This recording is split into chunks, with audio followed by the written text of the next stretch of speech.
Different denominators. Esther was diagnosed with a stroke. Right after her stroke, Esther only had 2/3 of her mobility in her arm left. After resolving the vascular issue and going to physical therapy, she regained 1/6 of her mobility back. What is the fraction of Esther's mobility still missing in her arm? So to answer this question, let's write down the problem. So we have starting out with 2/3 of Esther's arm not working. Then after she goes to treatment, she gets 1/6 of it back. However, she still has some parts of her arm that are not working. In order to find out how much is not working, we would need to find the difference between these two numbers. So that means we're going to do subtraction. Now we cannot just subtract these two numbers. And the reason is because they do not share a common denominator. So let's go over a few things first. So if the denominators do not match, we need to find the least common multiple or the least common denominator. And we do this by multiply the denominators by missing factors. Then multiply the numerators by the same factors. And if you do not know the least common denominator, you can always multiply the two denominators together. The reason that we multiply both the top and the bottom in each fraction is to keep the fraction the same.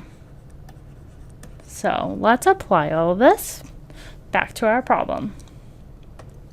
So we have 2/3 minus 1/6. So we will need to get the common denominator. So we know that 3 and 6 share a common factor of 3.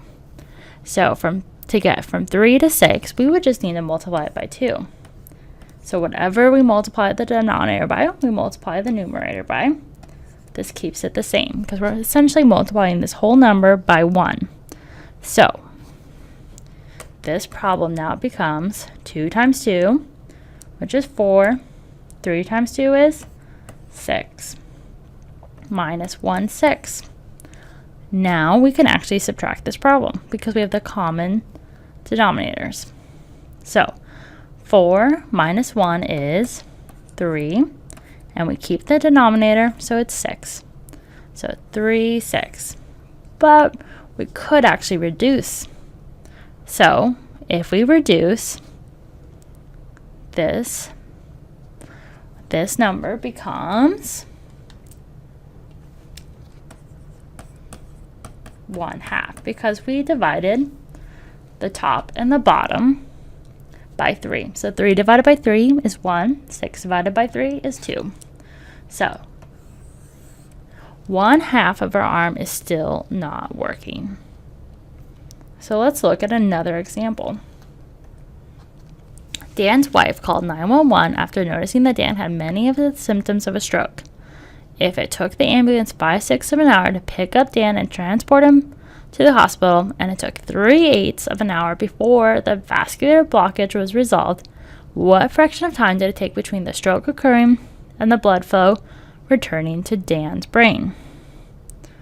So for this problem, we will need to add these two fractions together. So let us write them down. We have 4/6 plus 2/8. So before we can add these numbers together, we need to find the same denominator because we have a 6 and an 8. So with smaller numbers, it's easy to find the same denominator by multiplying the denominators together. So for this, we will just multiply 4/6 by 8/8. So essentially, we're just multiplying each term by the other denominator. So plus 2 8ths. We're going to multiply the 6 over 6. So this becomes now 4 times 8 is 32. 6 times 8 is 48. Then we have plus 2 times 6 is 12. 8 times 6 is 48.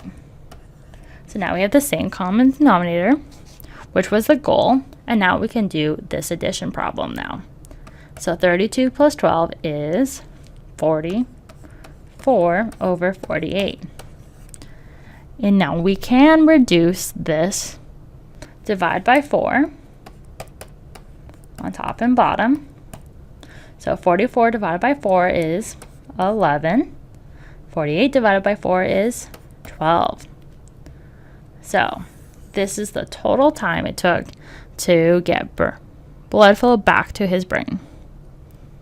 So when adding or subtracting fractions with different denominators, remember you need to have the same denominator. So you can do this by finding the least common multiple between the two numbers, or if the numbers are small enough, by multiplying them together. Anything that you do to the bottom denominator, you need to also do to the numerator. And once you have added or subtracted, you need to look to see if you can reduce your fraction, and then you are done with your problem.